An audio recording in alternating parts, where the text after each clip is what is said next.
Okay.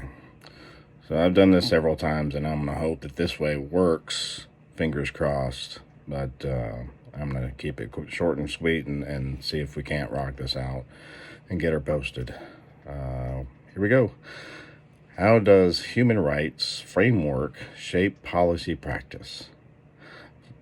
Human rights framework affects policy practice because we have to keep the idea of human rights in mind while we are advocating for policies, because policies affect everyone, and we can't just approach it from the angle of the initiator, someone who's initiating the policy. And so with human rights in mind, I think we need to analyze policies that are being made and how they affect people, and what things that we can do to make sure that any effects that they do have are positive and not harmful or negative.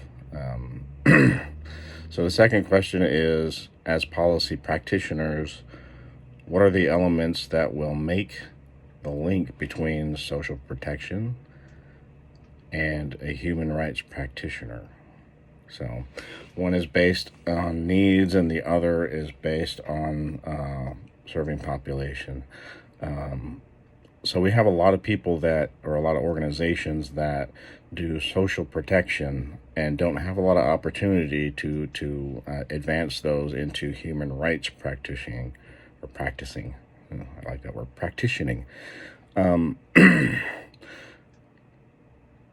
a lot of it, I think, has to do with funding, because we don't have a lot of funding available for people to advance these human rights practice ideas.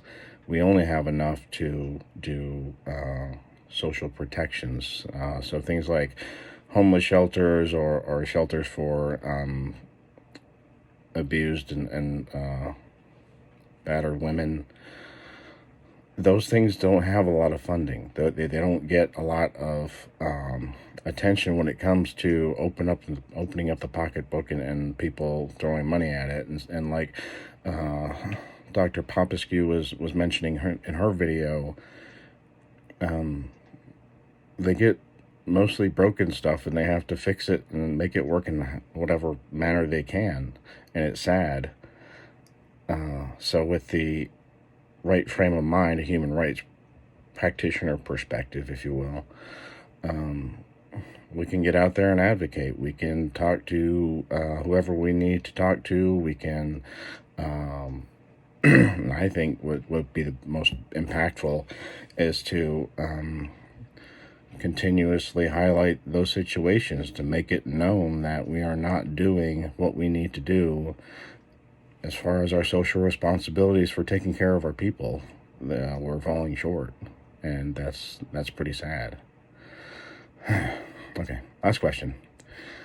What are some of the ethical challenges in current practices, social protection, and how does rights-based approach address these challenges?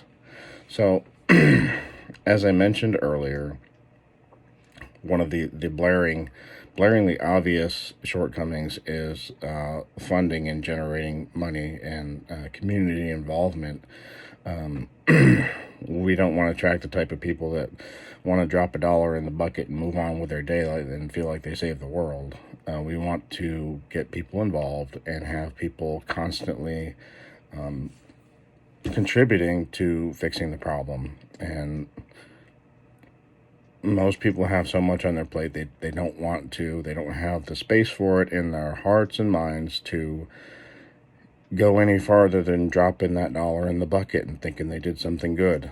And it's unfortunate, but it's part of the mindset that's been ingrained in our society, is we need to focus on us and do the individual thing and work to achieve our goals and not worry about the other guy so much. Which, I mean, in moderation is okay, but it's not, obviously not very effective if we look at what's going on in major cities and areas where we have so many underserved populations that are either homeless or at risk for being homeless, don't have the services they need as far as mental health and health services. It's just as advanced as our nation is, we ought to be a little bit farther as far as taking care of our people, and we're not. And that's the divide we need to focus on as social workers, I think. So I hope that answers the questions. I hope that you got something out of this, and hope we get to do this again, and I hope it doesn't take me 15 different times to get it right. Take care.